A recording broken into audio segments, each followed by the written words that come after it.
तो जय हिंद भाई सभी को। Ram Ram. Defence star current affairs में आप लोगों का स्वागत है। वीकली करंट अफेयर्स हम कवर कर रहे हैं। करंट अफेयर्स की पीडीएफ जनवरी 2025 के पार्ट 3 तक अपलोड कर दी गई है टेलीग्राम ग्रुप में, व्हाट्सएप ग्रुप पे, और उसके साथ साथ सीडीएस की स्टडी ड्राइव पे। ठीक है, लेकिन थोड़ा सा हम पीछे चल रहे हैं करंट अफेयर्स के वीडियोस कवर करने में। तो 1 से लेकर 9 दिसंबर यानी कि दिसंबर के पार्ट 1 का करंट अफेयर अब हम कवर करने जा रहे हैं। पीडीएफ ऑलरेडी आपको पता है कहाँ मिलेगी, नीचे डिस्क्रिप्शन में जाओगे, लिंक में पीडीएफ डाउनलोड करने का भी पूरा पूरा आपका प्रोविजन दे रखा है, तो वहां से आप पीडीएफ भी डाउनलोड कर सकते हैं। ठीक है, चलो भाई। करंट अफेयर्स जो है वो हम लोग कवर करते हैं। You know about me, Arun Singh Tomar मेरा नाम है। I have cleared CDS and AFCAT for 6 and 5 times respectively. 11 बार एसएसबी दे चुका हूँ, वगैरह वगैरह। मुद्दे पे आते हैं। ठीक है, 2 बैचेस हमारे करंटली चल रहे हैं। बसंतर बैच सीडीएस 1 2025 का ज्यादा टाइम नहीं बचा है। अगर आप लोग रिकॉर्डेड क्लासेस गो थ्रू कर सकते हो और भी बहुत सारी चीजें कर सकते हो तो बसंतर में एनरोल कर सकते हो। और 7 महीने का हमारा ऑनलाइन बैच है सीएपीएफ एसी का। ठीक है, आप इसमें भी इनरोल कर सकते हो। चलो, तो देखो भैया, पहली खबर क्या है। नेशनल ग्रीन ट्रिब्यूनल एनजीटी ने सीपीसीबी से बोला है पैन इंडिया गाइडलाइंस बनाई ऑल ओवर इंडिया के लिए इलीगल सैंड माइनिंग, अवैध रेत उत्खनन की को टैकल करने के लिए आप गाइडलाइंस बनाइए, है ना। एनजीटी ने ये कहा है कि भैया आपका जो सिलिका सैंड निकाला जा रहा है वहां से, सिलिका सैंड माइन से, इससे हेल्थ हजार्ड्स होते हैं। क्या होता है, इससे आपका सिलिकोसिस होता है। ये एक लंग डिसीज होती है जो कि क्रिस्टलाइन सिलिका डस्ट को इनहेल करने की वजह से वर्कर्स में होती है। एनजीटी ने यह भी ऑब्जर्व किया है कि सिलिका सैंड वॉशिंग प्लांट जो हैं इन पे प्रॉपर रिकॉर्ड कीपिंग नहीं है। स्टेचुटोरी रेगुलेटर्स जो हैं वो आपके लॉस को कंप्लाइन नहीं कर रहे, लॉस फॉलो नहीं किए जा रहे। अब ये जो सिलिका सैंड है ना, ये प्रोड्यूस की जाती है सैंड स्टोन को क्रश करने के बाद, या फिर ओपन टेक्सचर का जो क्वार्टसाइट्स होता है उसको क्रश करने के बाद में। और उसकी जो वॉशिंग होती है, ग्रेडिंग होती है, इससे आपका रिक्विसाइड ग्रेन डिस्ट्रीब्यूशन भी मिल जाता है ना। देखो, ओवरऑल अगर हम सैंड रिसोर्सेज की बात करते हैं तो सेकंड वर्ल्ड का second most exploited natural resource है वाटर के बाद, ऐसा यूएनईपी का कहना है। यूनाइटेड नेशंस एनवायरमेंट प्रोग्राम का कहना है कि वाटर के बाद में जो रेत है ये सेकंड नंबर पे आ जाता है जिसको एक्सप्लॉइट किया जाता है। सैंड को हमने माइनर मिनरल की कैटेगरी में डाला हुआ है, mines and minerals development and regulation act 1957, यानी कि MMDR एक्ट। ठीक है, सैंड माइनिंग की बात की जाए तो उसको उसके प्राइमरी नेचुरल जो सैंड होता है उसको हटाया जाता है, मिनरल्स को हटाया जाता है, मेटल्स को हटाया जाता है नेचुरल इन्वायरमेंट्स, लैंड में से, रिवर्स में से, है ना। और वैल्यूएबल क्रश स्टोन वगैरह जो है वो एक्सट्रैक्ट किया जाता है, फिर उसकी फर्दर सब्सिक्वेंट प्रोसेसिंग की जाती है जो इंफ्रास्ट्रक्चर वगैरह में लगता है ना। तो इलीगल सैंड माइनिंग के कुछ फैक्टर्स भी आ जाते हैं। वो आ जाते हैं कौन कौन से, हाई डिमांड सैंड की कंस्ट्रक्शन के लिए, ऑर्गेनाइज्ड सैंड माफिया है, और सस्टेनेबल अल्टरनेटिव्स की भी कमी आ जाती है। इसकी वजह से रेत का उत्खनन किया जाता है। दूसरी बात करेंगे, यूनाइटेड किंगडम के पार्लियामेंट ने वोट किया है in the favour of historic assisted dying bill for terminally ill patients adults. ठीक है, देखो ये जो टर्मिनली इल एडल्ट्स होते हैं, इस बेसिकली इस पूरे बिल को कहा जा रहा है एंड ऑफ लाइफ बिल। यानी कि जो टर्मिनली इल एडल्ट्स हैं, भयंकर बीमारी से ग्रसित है ना, एकदम बिस्तर पर लेटे हुए हैं और अब कोई उम्मीद नहीं बची है, जिनके पास 6 महीने से भी कम जीने के लिए बचे हुए हैं, उनको ये राइट है, राइट टू डाई है। अगर ये रिक्वेस्ट आपकी साइन ऑफ कर दी जाती है 2 डॉक्टर्स के द्वारा, एक हाई कोर्ट जज के द्वारा कि भैया हाँ इस बंदे को मरने की अनुमति है, तो मर सकता है। तो इसमें असिस्टेड डाइंग क्या है, मतलब कि टर्मिनली इल पेशेंट जो है उसको लीथल ड्रग्स का इंजेक्शन दिया जाएगा मेडिसिनल मेडिकल प्रैक्टिशनर के द्वारा, सेल्फ एडमिनिस्ट्रेटर्स के द्वारा, ताकि वो खुद की जिंदगी खत्म कर सके। इस पर और कंसेप्ट आता है that is called as euthanasia. ये फिजिशियन क्या करता है, जानबूझ के आपको लीथल ड्रग देता है पेशेंट की लाइफ खत्म करने के लिए। ठीक है, अगर वो कोई सफरिंग में है, ठीक है, भले ही कई बार क्या होता है पेशेंट आपका टर्मिनली इल नहीं होता लेकिन वो मरना चाहता है, तो यूथनेशिया भी एक टाइप उसमें आ जाता है। उसके बाद में यूनियन हेल्थ मिनिस्टर ने वर्ल्ड एड्स डे 2024 इवेंट को ऑर्गेनाइज किया है, इनॉग्रेट किया, सॉरी इसको। ठीक है, हमारा नाको नाम की एक बॉडी आती है, that is National AIDS Control Organisation, जो कि ministry of health and family welfare के अंडर में आती है। इन्होंने World AIDS Day annually observe करते आ रहे हैं दिसंबर 1 से 1992 से। ठीक है, अब इसमें इंपॉर्टेंट पॉइंट आता है HIV वायरस का।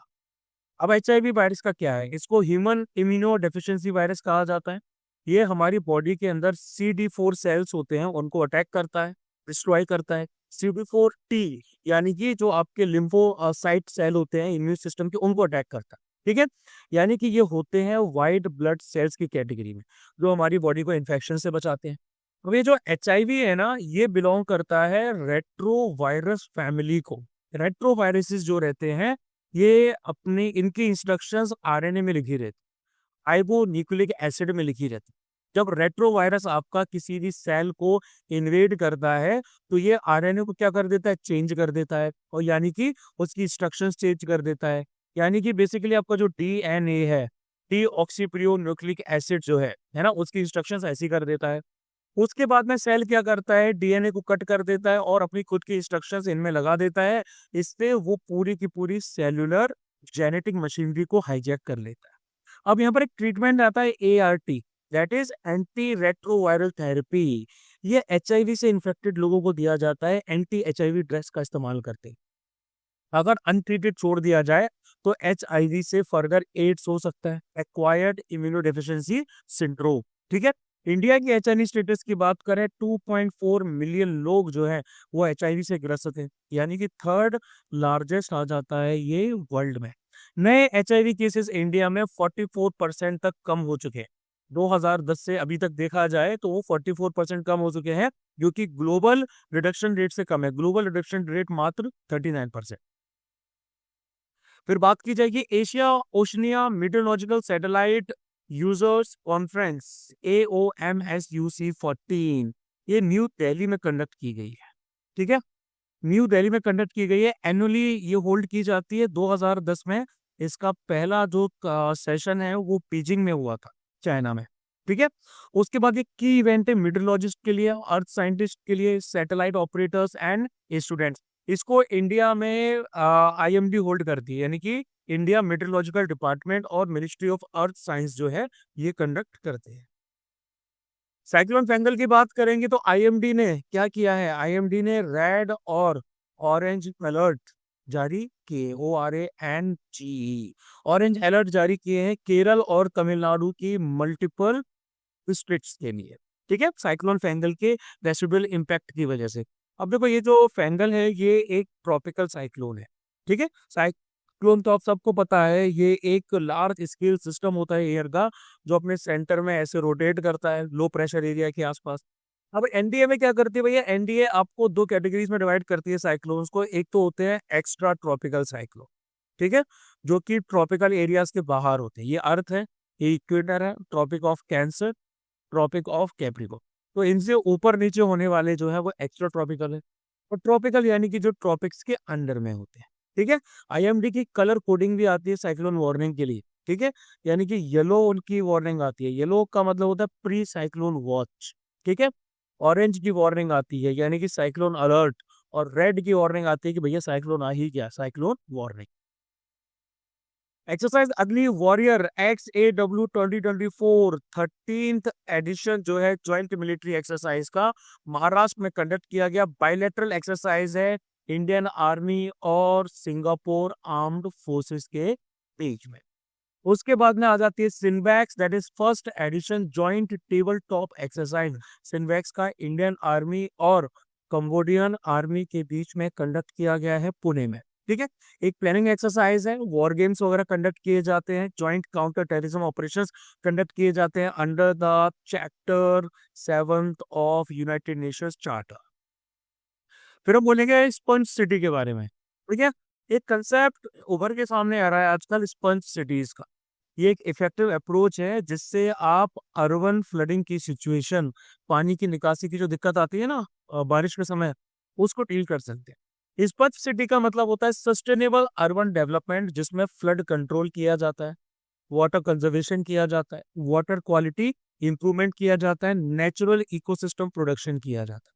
इसमें आपकी ग्रीन रूफ्स आ जाती है, हरी भरी छतें बनाई जाती हैं, इस तरह के वेटलैंड्स बनाए जाते हैं सिटी में, ट्री कवर बढ़ाया जाता है। स्पंज सिटीज क्या करती है, एयर ह्यूमिडिटी बढ़ा देती है, अर्बन माइक्रो क्लाइमेट्स को रेगुलेट करती हैं, है ना, और उसके साथ साथ पब्लिक हेल्थ रिस्क को कम भी करती है। ऑल ओवर द वर्ल्ड कई सारी स्पंज सिटीज बनाई जा रही, जैसे अल्बानिया में तिराना आ जाती है, ठीक है। ये एक रिंग फॉरेस्ट बना रहे हैं एयर को साफ करने के लिए। बर्लिन क्या करते हैं, बर्लिन में आपकी ग्रीन रूफ्स और वर्टिकल गार्डन्स वगैरह बनाए जाते हैं। तो स्पंज का मतलब था सोख लेना, तो ये पॉल्यूशन को सोख ले। फिर अब बात करेंगे नाइजीरिया, जिसकी कैपिटल है अबुजा, ठीक है। 54 लोगों की मृत्यु हो गई थी नदर नाइजीरिया में रिवर बोट कैप्साइजिंग की वजह से, बोट पलट गई उसकी वजह से, ठीक है। नाइजीरिया की बात करेंगे तो ये अफ्रीका के वेस्टर्न कोस्ट पे आता है। इसके बॉर्डर में नॉर्थ की तरफ है नाइगर, ठीक है, ईस्ट की तरफ आता है चैड और कैमरून, ठीक है। गल्फ ऑफ गीना जो है ये आ जाती है इसका, और अटलांटिक ओशन का पार्ट है, ये आ जाता है साउथ में, और इसके वेस्ट में आता है बेनिन, ठीक है। मेजर ड्रेनेज एरियाज नाइजीरिया में आपका एक तो आता है नाइगर और बेन्यूई का बेसिन, लेक चैड भी इसमें आता है, उसका बेसिन भी आता है, और गल्फ ऑफ गीना जो है उसका बेसिन भी आ जाता है। रिवर में मेजर रिवर्स हैं नाइगर, जो कि अफ्रीका की थर्ड लॉन्गेस्ट रिवर है। उसके बाद पहले नाइल और कॉन्गो भी आ जाती हैं, जो अफ्रीका की बड़ी रिवर्स में से एक है। इसके साथ साथ यहाँ पर एक लेक आता है, लेक का नाम है फैग्यू बैंक, ठीक है। 1970 से सूख चुका है ये नाइगर रिवर के बैक वाटर्स में बना। और मेजर लेक में मैंने आपको बताया था लेक चैड, लेक चैड जो है ये एक एंडोरिक फ्रेश वाटर लेक है, जो कि चैड, कैमरून, नाइजीरिया और नाइगर इनके कन्फ्लुएंस में सिचुएटेड है, यहाँ इस एरिया में। फिर हम बात करेंगे 10 years of ministry of Ayush. तो मिनिस्ट्री ऑफ आयुष को 2014 में बनाया गया था इस विजन के साथ कि हमारी प्राचीन जो मेडिसिन की पद्धतियां हैं उनको रिवाइव किया जाएगा, है ना। तो मिनिस्ट्री ऑफ आयुष कहाँ से निकला, ये निकला है department of Indian system of medicine and homeopathy से, जो कि 1995 में बनाया गया था, और इसको डिपार्टमेंट ऑफ आयुष का नाम दे दिया गया था 2023 में, फिर इसको मिनिस्ट्री में कन्वर्ट कर दिया। अब आयुष का मतलब क्या है, आयुष का मतलब होता है आयुर्वेद, ठीक है। उसके बाद में आता है योगा, उसके बाद में आता है नेचुरोपैथी, ये क्वेश्चन भी पूछा जा चुका है सीडीएस में, नेचुरोपैथी। उसके बाद में आता है यूनानी, उसके बाद में आता है सिद्ध, और फिर आता है होम्योपैथी। ये सभी की सभी क्या है, आपकी अलग अलग चिकित्सा पद्धतियां हैं, A Y U sorry AYUSH U S H, ठीक है, आयुष हो गया। योगा एंड नेचुरोपैथी बेसिकली एक ही है। अब इसके फर्दर बात करें, कुछ इनिशिएटिव्स भी लिए गए हैं। नेशनल आयुष मिशन 2014 में लिया गया, एन आयुष मिशन, ठीक है, 2014 में सेंट्रली स्पॉन्सर्ड स्कीम है आयुष सिस्टम को स्पॉन्सर करने के लिए, प्रमोट करने के लिए। 100% आपका एफडीआई आयुष सेक्टर में अलाउड है। National commission for Indian system of medicine, इसको स्टैब्लिश किया गया है क्वालिटी स्टैंडर्ड एजुकेशन आयुष के फील्ड में जनरेट करने के लिए, और आयुर्ज्ञान स्कीम भी आई, ठीक है। उसके बाद आगे बात करते हैं, गवर्नमेंट ने जीडीपी का बेस ईयर 2011-2012 से 2022-2023 कर दिया। 26 मेंबर की एडवाइजरी कमेटी, जो कि नेशनल अकाउंट स्टैटिस्टिक्स के ऊपर थी, जिसके चेयरमैन थे विश्वनाथ गोलदार, उनको उसको बनाया गया था कि आपको नए डेटा सोर्सेस पता लगाने हैं, मेथोडोलॉजी रिफाइन करनी है एनएएस को बनाने के लिए। अब हमारा सेंट्रल स्टैटिस्टिक्स ऑफिस जो सीएसओ है ना, वो एनएएस को हर साल लेके आता है एनुअली। इसमें जीडीपी के एस्टिमेट्स होते हैं मल्टीपल अप्रोचेस से, अलग अलग तरीकों से। भैया ये बेस ईयर क्या है, इस ईयर आपका एक पर्टिकुलर बेंचमार्क आ जाता है ना, ये एक पर्टिकुलर स्टैंडर्ड आ जाता है जीडीपी कैलकुलेशन के लिए, यानी कि इकोनॉमिक ग्रोथ को देखा जाता है। किसके टर्म में देखा जाता है, एक पर्टिकुलर बेस ईयर के टर्म में, कि 2011 2012 से 2017 2018 में आप कैलकुलेट कर रहे हो, 2018 2019 में आप कैलकुलेट कर रहे हो, इसके बेसिस पे। तो अब उसको जो शिफ्ट है वो 2022 2023 में कर दिया है।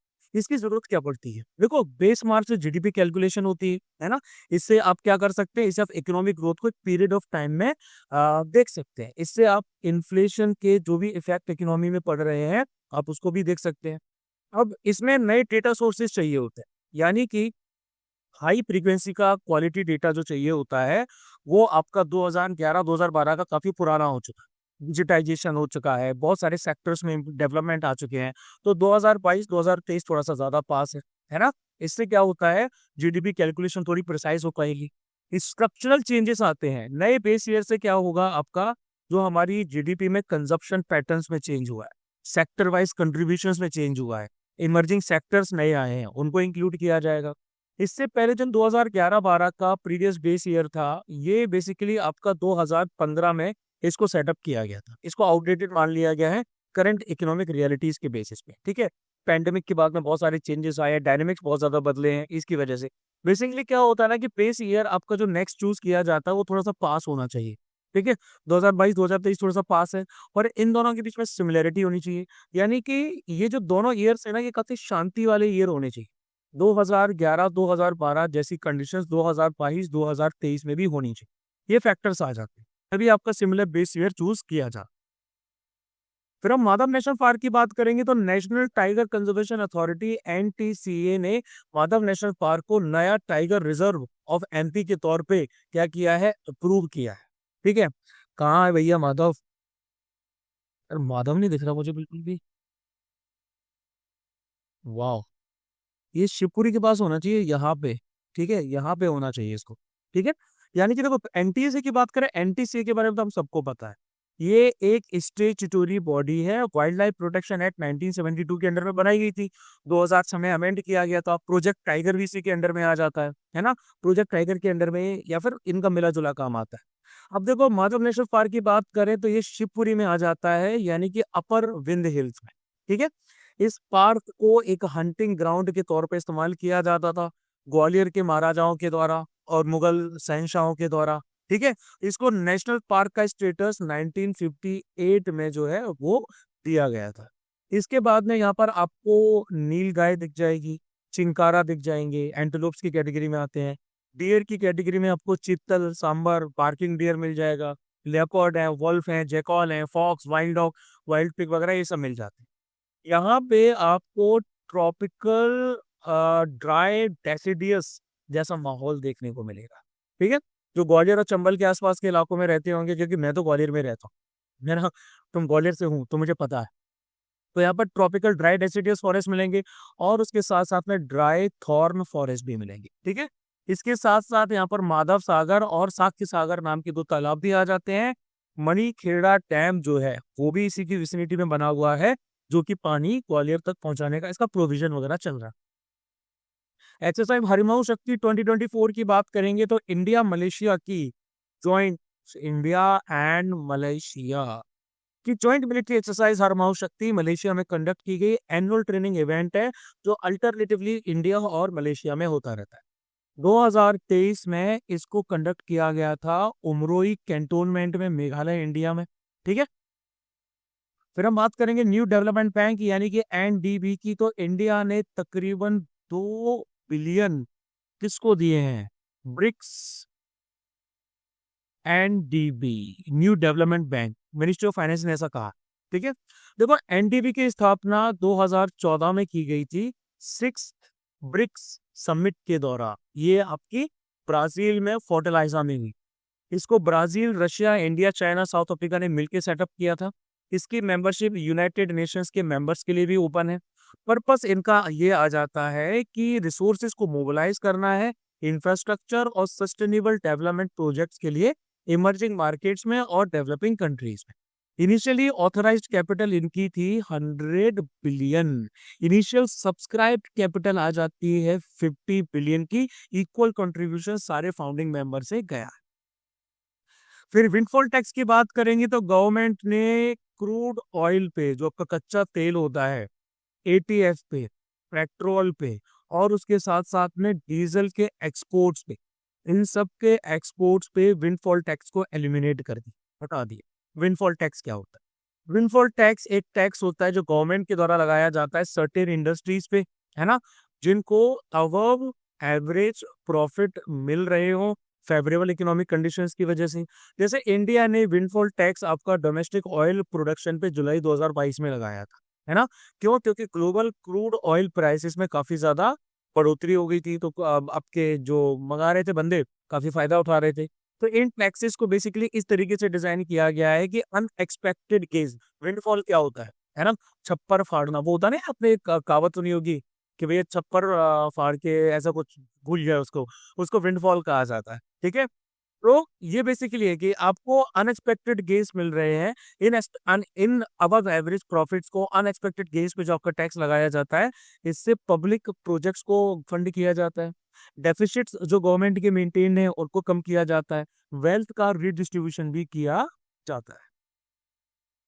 आगे बात करेंगे international day of persons with disabilities, IDPD। ठीक है, ये आपका एनुअली 3 दिसंबर को सेलिब्रेट किया जाता है। यूनाइटेड नेशंस जनरल असेंबली का रेजोल्यूशन था 1992 में, रेजोल्यूशन का नाम था 47/3। ठीक है, 2024 की थीम है amplifying the leadership of persons with disabilities for an inclusive and sustainable future. ठीक है, इसका बेसिकली इसका जो इंडिया के हिसाब से प्रोविजन आ जाता है, वो हमारा आ जाता है right of persons with disabilities act 2016 के अंडर में। ठीक है, तकरीबन 16% ग्लोबल पॉपुलेशन है, 6 में से एक इंसान, और 2.68 करोड़ के लोग जो हैं इंडिया को बिलोंग करते हैं, यानी कि 2.21% इंडिया की जो है वो फिजिकली डिसेबल्ड है, ऐसा 2011 के सेंसस का क्या। ठीक है, आगे बात करेंगे सैटर्न 2 की, तो Russia RS-28 सारमैट ICBM inter continental ballistic missile, इसको सैटर्न 2 कहा जाता है, इसको डिप्लॉय कर। Next generation inter continental ballistic missile है, मोस्ट पावरफुल न्यूक्लियर वेपन्स के तौर पे ग्लोबली इसको काउंट किया जाता है। Multiple independently targetable re entry vehicles इसके अंडर में आ जाते हैं, MIRVs जिनको कहा जाता है। इससे मल्टीपल टारगेट को एक साथ साइमल्टेनियसली स्ट्राइक कर सकती है। ठीक है, इसके साथ साथ इसकी जो रेंज है it is around 10,000 to 18,000 kilometre, और 10 टन का पेलोड भी ये कैरी करके ले जा सकती है। फिर हम सीरिया की बात करेंगे जिसका कैपिटल है डमेस्कस में। तो रिसेंटली HTS हयात तहरीर अल शम, एक रेबल मिलिशिया है, उन्होंने अलेप्पो को कब्जे में ले लिया, सेकंड लार्जेस्ट सिटी है जो सीरिया की। ठीक है, सीरिया की ओवरऑल बात करें, असद गवर्नमेंट टोटली वहां से भाग चुकी है, ये सब आपको पता ही होगा। ठीक है, ये मेडिटेरेनियन सी के ईस्ट कोस्ट पे आ जाता है, साउथ वेस्ट एशिया, एशिया में ये साउथ वेस्ट वाले इलाके में, यहाँ से ईस्टर्न पड़ता है मेडिटेरेनियन से। इसके साथ साथ इसके नॉर्थ में आ जाती है तुर्की, इराक आ जाता है आपका ईस्ट में और साउथ ईस्ट में, दोनों तरफ आता है। जॉर्डन जो है ये इसके प्रॉपर साउथ में आता है। इसराइल और लेबनान जो है ये इसके साउथ वेस्ट में आते हैं। ठीक है, इसराइल ने गोलन हाइट्स को सीरिया से 1967 में 6 डे वॉर के बाद में ले लिया था, बोला था भैया तुम इसके लायक नहीं हो। इंपॉर्टेंट सिटीज आ जाती हैं, डमास्कस, डमास्कस आती है बरादा रिवर के बगल से, उसके साथ साथ यहाँ पर होम्स भी है, और पालमायरा नाम की सिटी भी आ जाती है। क्लाइमेट की बात करें तो मेडिटेरेनियन सी के पास है, तो मेडिटेरेनियन जो क्लाइमेट है वो यहाँ पर पाया जाता है। माउंटेन रेंजेस में यहाँ पर आती हैं, नाम है एंटी लेबनान। ठीक है, सीरिया और लेबनान को सेपरेट करने वाले, और आता है अल अंसारी, या ये भी एक आता है। Highest point is mount Hermon, और रिवर्स में आपके आते हैं Euphrates, one of the ancient reverse, tigris, ये भी, और ओरेंटेस। अब उसके बाद में सुप्रीम कोर्ट ने पॉश एक्ट के इफेक्टिव कंप्लायंस के लिए डायरेक्शंस इशू की हैं, है ना। डायरेक्शंस सब स्टेट्स के लिए जारी की गई हैं, सब यूनियन टेरिटरीज के लिए जारी की गई हैं कि sexual harassment of women at work place prevention prohibition and redressal act 2030, जिसको पॉश एक्ट कहा जाता है, उसको यूनिफॉर्मली इंप्लीमेंट की। कोर्ट ने क्या बोला है? कोर्ट ने बोला है कि अप्रोप्रिएट गवर्नमेंट को डिस्ट्रिक्ट ऑफिसर्स को नोटिफाइड करना है, हर जिले के जो डिस्ट्रिक्ट ऑफिसर्स हैं उनको नोटिफाइड करना है कि उनको अपने फंक्शंस को डिस्चार्ज करना है। पॉश एक्ट के अंडर में क्या फंक्शंस परफॉर्म करने हैं, क्या ड्यूटीज आ जाती हैं। सबसे पहली बात तो ये है कि इंटरनल कंप्लेंट्स कमेटी बनवाने को लेकर हर ऑर्गेनाइजेशंस, जो जिले के अंदर में पर्टिकुलर ऑर्गेनाइजेशंस आ जाती हैं, उनके अंदर ICC होना चाहिए, इंटरनल कंप्लेंट्स कमेटी होनी चाहिए। सेक्शन 4 जो पॉश एक्ट का आता है वो ये बोलता है कि हर एम्प्लॉयर जो है वो आपका एक इंटरनल कंप्लेंट कमेटी बनाएगा, है ना, जो कि कंप्लेंट्स रिसीव करेगी, इंक्वायरी इनिशिएट करेगी और एक्शंस को रिकमेंड करेगी। ठीक है, इसको बनाया जाएगा। आप मतलब कि एक लोकल कमेटी जो है वो भी बनाई जाएगी। अब ये जो लोकल कमेटी है ये सेक्शन 6 में आ जाती है, पॉश है। लोकल कमेटी क्या करेगी, ये कंप्लेंट्स रिसीव करेगी सेक्सुअल हैरेसमेंट के अलग अलग एस्टेब्लिशमेंट से। ठीक है, यहाँ पर जहां पर आईसीसी नहीं बनी है, जहां जिन जिन ऑर्गेनाइजेशंस में इंटरनल कंप्लेंट्स कमेटी नहीं बनी है, उनकी कंप्लेंट को रिसीव करने का काम लोकल कमेटी करे, है ना। क्यों नहीं बनी है भैया यहाँ पे, क्योंकि किसी भी कंपनी में अगर 10 से कम वर्कर्स आ जाते हैं तो फिर आपकी आईसीसी नहीं बनाई जाती है, या फिर कंप्लेंट जो है वो एम्प्लॉयर के खिलाफ ही, मालिक के खिलाफ ही है, तो फिर आपका लोकल कमेटी में जाती है। ठीक है, एक नोडल ऑफिसर हर ब्लॉक, तालुका, तहसील, रूरल और ट्राइबल एरियाज में, म्यूनिसिपैलिटीज में, अर्बन एरियाज में बनाना पड़ेगा। और लोकल कमेटी का जो जुरिस्डिक्शन है, अधिकार क्षेत्र है, वो पूरी डिस्ट्रिक्ट तक रहेगा। ठीक है, हर स्टेट आपका एक शी बॉक्स भी बनाएगी, उसमें कंप्लेंट रजिस्टर की जाएंगी। सेक्सुअल हरेसमेंट इलेक्ट्रॉनिक बॉक्स, इसके द्वारा सिंगल विंडो एक्सेस दिया जाएगा वुमेन को, ताकि वो सेक्सुअल हरेसमेंट की कंप्लेंट्स को एनोनिमस तरीके से फाइल कर सके। ठीक है, अब कुछ की प्रोविजंस भी आ जाते हैं पॉश एक्ट 2013 में, यानी कि सेक्सुअल हरेसमेंट की डेफिनेशन भी बताई गई है। सब तरह का सेक्सुअल हरेसमेंट आता है, जिसमें physical contact, demands for sexual favour, sexually coloured remarks, showing pornography, जब किसी भी तरह का अनचाहा, अनवेलकम फिजिकल, वर्बल या नॉन वर्बल सेक्सुअल कंडक्ट आ जाता है। एप्लीकेबिलिटी की बात किया जाए तो ये सारे वर्क प्लेसेस पे अप्लाई रहेगा। Government, private sector organisations, hospitals, non government organisations, locations जो कि आपके क्या बोलते हैं, एम्प्लॉयमेंट के दौरान विजिट की हो, जो आपके कार्य क्षेत्र के अंडर में आ जाती हैं, ये सब कुछ आ जाता है। ठीक है, फिर हम बात करेंगे रातापानी वाइल्ड लाइफ सेंचुरी को 8th tiger reserve Madhya Pradesh का डिक्लेयर कर दिया गया है। ठीक है, ये तो भैया हमारा माधव आ जाता है। ठीक है, उसके बाद में अगर हम बात करेंगे रातापानी की, तो रातापानी ये रहा। ठीक है, ये रातापानी है, और इसी के पास में रातापानी टाइगर रिजर्व है। देखो, बाकी टाइगर रिजर्व तो आप सब जानते ही हैं, एक तो कान्हा आ जाता है। ठीक है, कान्हा ये बेसिकली आ गया, कान्हा टाइगर रिजर्व। कान्हा के बाद में एक आ जाता है आपका सतपुड़ा, ये सतपुड़ा टाइगर रिजर्व है। उसके बाद में एक आता है हमारा बांधवगढ़, ये आपका बांधवगढ़ आ गया। उसके बाद में एक आता है पेंच। ठीक है, पेंच बेसिकली आपका यहाँ नीचे साइड आ जाता है, महाराष्ट्र की विसिनिटी में।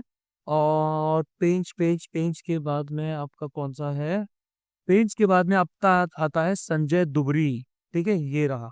और फिर उसके बाद में एक आता है पन्ना। पन्ना इज ये रहा, पन्ना। और पन्ना के बाद में आता है वीरांगना दुर्गावती, ये भी थोड़ा नीचे साइड होना चाहिए, ये रहा। ठीक है, ये सारे के सारे आपके आ जाते। सॉरी, पेज ये रहा, मैंने फेन गलत किया था। पेज आपका यहाँ आता है, ये नहीं है भैया, फेन वो अलग है। ठीक है, तो अब देखो इसकी लोकेशन कहाँ जाती है भैया, आपकी क्या बोलते हैं, रातापानी की लोकेशन जो है ये आती है रायसेन और सीहोर, मध्य प्रदेश के पास। ठीक है, यहाँ पर वर्ल्ड हेरिटेज साइट यानी कि भीम बैठका और रॉक शेल्टर्स भी आते हैं, यानी कि भोपाल के पास में ही आता है। एसएसबी भोपाल जाओगे तो यहाँ पर आपको ये जगह मिल जाएगी। इसके साथ साथ पीओडब्ल्यू कैंप भी है, जहाँ पाकिस्तान के सिपाहियों को 1971 में रखा गया था। गिन्नौरगढ़ फोर्ट भी है, कैरी महादेव मंदिर भी है, धोलियापुर डैम भी आ जाता है। यहाँ के जो फॉरेस्ट हैं वो ड्राई डेसिडियस की कैटेगरी में आते हैं। ठीक है, मॉइस्ट डेसिडियस भी आते हैं। इसके साथ साथ 55% एरिया आपका टीक के द्वारा कवर्ड है। मेजर एनिमल्स में tigers, leopard, sloth bear, spotted deer, sambar deer वगैरह। अब देखो टाइगर रिजर्व को घोषित कैसे किया जाता है। टाइगर रिजर्व को नोटिफाइड किया जाता है स्टेट गवर्नमेंट्स के द्वारा, है ना। वाइल्ड लाइफ प्रोटेक्शन एक्ट 1972 को फॉलो करते हुए, उसके सेक्शन 38 बी को फॉलो करते हुए क्या कर सकते हैं, ये आपको उसको घोषित कर सकते हैं। लेकिन एडवाइस चाहिए होती है नेशनल टाइगर कंजर्वेशन अथॉरिटी की, है ना। सबसे पहले स्टेट से प्रपोजल लिया जाता है, उसके बाद इन प्रिंसिपल अप्रूवल जो है वो नेशनल टाइगर कंजर्वेशन अथॉरिटी से लिया जाता है। ठीक है, उसके बाद में भैया आपका जो नेशनल टाइगर कंजर्वेशन अथॉरिटी है वो स्टेट को प्रपोजल भेजती है कि क्या क्या किया जाना चाहिए, और फिर स्टेट गवर्नमेंट टाइगर एरिया के, टाइगर रिजर्व के तौर पे किसी भी एरिया को नोटिफाइड करती है। फिर हमारी FSSAI है जो है, इन्होंने एडवाइजरी जारी की है कि कॉमर्स फूड बिजनेस ऑपरेटर्स के लिए। ठीक है, food safety standards authority of India का एडवाइजरी का मतलब क्या है। एडवाइजरी का मतलब है सेफ्टी, क्वालिटी और ऑथेंटिसिटी फूड प्रोडक्ट्स की जो ऑनलाइन बेचे जा रहे हैं वो मेंटेन कर। 3 पॉइंट्स की बात करें तो इसमें सबसे पहले आ जाता है रेगुलेटरी कंप्लायंस। ई कॉमर्स के जो प्लेटफॉर्म्स हैं उनको ये इंश्योर करना पड़ेगा कि जो भी खाना बेचा जा रहा है ना, वो आपका food safety and standards labelling and display regulations 2020 के अंडर में होना चाहिए। ऑनलाइन क्लेम्स जो किए जाते हैं वो फिजिकल लेवल्स के बराबर होना चाहिए, है ना। ऑनलाइन आप जो भी क्लेम कर रहे हैं वो फिजिकल लेवल्स के बराबर होना चाहिए ताकि कंज्यूमर्स मिसलेड ना हो। ठीक है, जो चीजें आपने बोली हैं शामिल होनी चाहिए वही शामिल होनी चाहिए। फूड सेफ्टी और हाइजीन प्लेटफॉर्म्स को लास्ट माइल डिलीवरी पर्सनल जो आपके घर तक खाना पहुंचाते हैं, इनकी ट्रेनिंग प्रॉपर करनी चाहिए ताकि डिलीवरी स्टाफ वेल ट्रेंड हो फूड सेफ्टी और हाइजीन प्रैक्टिसेस में। शेल्फ लाइफ की रिक्वायरमेंट के बारे में, फूड प्रोडक्ट जो डिलीवर किए गए हैं मिनिमम उनका 30% सेल्फ लाइफ रिमेनिंग होनी चाहिए, या फिर डिलीवरी से पहले 45 days before expiry at the time of delivery. जब भी आप डिलीवरी कर रहे हैं उसके पहले 45 दिन तक उसका जो है एक्सपायरी का सीन नहीं होना चाहिए ऐसा। ये मोस्टली कैंड जो प्रोडक्ट्स होते हैं जो डब्बा बंद होते हैं उनके बारे में बात की जाए, ना कि जो आपका रेस्टोरेंट का खाना आता है उसकी बात की जाए। सेलर अकाउंटेबिलिटी की बात आ जाती है, प्लेटफॉर्म्स को प्रोमिनेंटली अपना एफएसएसएआई का लाइसेंस दिखाना पड़ेगा, रजिस्ट्रेशन नंबर सेलर्स का दिखाना पड़ेगा, hygiene ratings food business operators की दिखानी पड़ेगी। ठीक है, एफएसएसएआई की बात करें तो ये food safety and standards act 2006 के अंडर में इसको बनाया गया था। Ministry of health and family welfare इसको ओवरसी करती है। इनका सीधा सा काम आ जाता है फूड से रिलेटेड आपका पूरा रेगुलेशन चलाना, उसका manufacture, store, distribution and sale वगैरह। ठीक है, MH-60R हेलीकॉप्टर्स की बात करेंगे तो रिसेंटली यूएस ने 1.17 बिलियन की डील को अप्रूव कर दिया है कि इंडिया को इक्विपमेंट दिया जाएगा MH-60R हेलीकॉप्टर्स का अपने फॉरेन मिलिट्री सेल्स प्रोग्राम के अंदर। अब इंडियन नेवी जो है इन्होंने पहला स्क्वाड्रन जो है, फर्स्ट स्क्वाड्रन MH-60R सी हॉक मल्टी रोल हेलीकॉप्टर्स को INS गरुड़ जो कि कोची में है उसमें मार्च 2024 में इंटीग्रेट कर लिया, कमीशन कर लिया।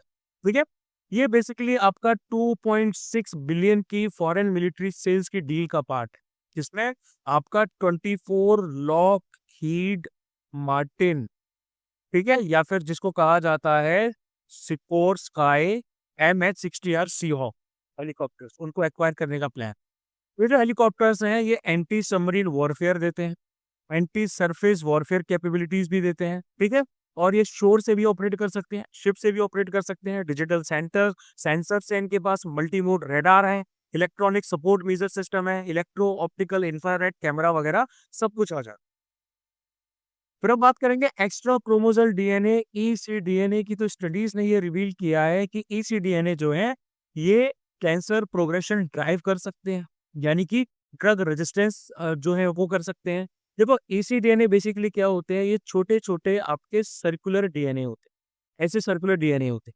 ठीक है, फ्रेगमेंट्स होते हैं बेसिकली उनके जो कि न्यूक्लियस में फ्रीली फ्लोट करते हैं, जो कि आपके क्रोमोसोम से अलग रहते हैं। इनका फॉर्मेशन कब होता है, जब डीएनए हमारा डैमेज हो जाता है। डीएनए जब डैमेज होता है तो उस प्रोसेस को कहा जाता है क्रोमोट्राइप्सिस। ठीक है, या एरर्स होती है डीएनए रेप्लिकेशन के दौरान, तब ये जनरेट होती है। अब 90% जो आपके सर्टेन ट्यूमर के टाइप्स होते हैं, ब्रेन ट्यूमर, उसके साथ साथ लिपोसैरकोमा या ब्रेस्ट कैंसर, उनकी वजह से होते हैं। ईसीडीएनए जो है ये मल्टीपल ऑन्कोजीन्स भी कंटेन करते हैं, यानी कि ये ट्यूमर ग्रोथ या ड्रग रेजिस्टेंस बॉडी में बनाते हैं। ट्यूमर बढ़ जाएगा, बॉडी में दिक्कत हो जाएगी, कैंसर हो जाएगा, है ना। ड्रग रेजिस्टेंस क्रिएट करते हैं, दवाई का असर नहीं होता है। ऑन्कोजीन्स जो रहते हैं ये बेसिकली आपके म्यूटेटेड जीन्स होते हैं जो कैंसर कर सकते हैं या फिर जो ट्यूमर ग्रोथ कर सकते हैं। फिर हम बात करेंगे साउथ कोरिया के मार्शल लॉ के बारे में। तो रिसेंटली साउथ कोरिया के प्रेसिडेंट ने इमरजेंसी मार्शल लॉ डिक्लेयर किया। ठीक है, रिपब्लिक ऑफ कोरिया के गठन के बाद मार्शल लॉ 16 बार लगाया जा चुका है, इससे पहले 1980 में लगाया गया। मार्शल लॉ में क्या होता है कि सिविलियन गवर्नेंस को हटा दिया जाता है, सस्पेंड कर दिया जाता है, मिलिट्री कंट्रोल हो जाता है पार्लियामेंट, मीडिया और पॉलिटिकल पार्टीज के ऊपर। इनके अगर हम कॉन्स्टिट्यूशनल बेसिस देखें तो आर्टिकल 77 आता है साउथ कोरिया के कॉन्स्टिट्यूशन का। इसमें मार्शल लॉ नेशनल इमरजेंसी के दौरान लगाया जा सकता है पब्लिक सेफ्टी और ऑर्डर को मेंटेन करने के। फिर अगर हम सुगम्य भारत अभियान की बात करें तो प्राइम मिनिस्टर ने 9 साल जो सुगम्य भारत अभियान के हो चुके हैं, ठीक है, उसके बारे में बताया। बेसिकली इसको एक और नाम से जाना जाता है एसेसिबल इंडिया कैंपेन, 2015 में लॉन्च किया गया था। इसका एम आ जाता है यूनिवर्सल एसेसिबिलिटी देनी 3 वाइटल डोमेन्स में, ठीक है।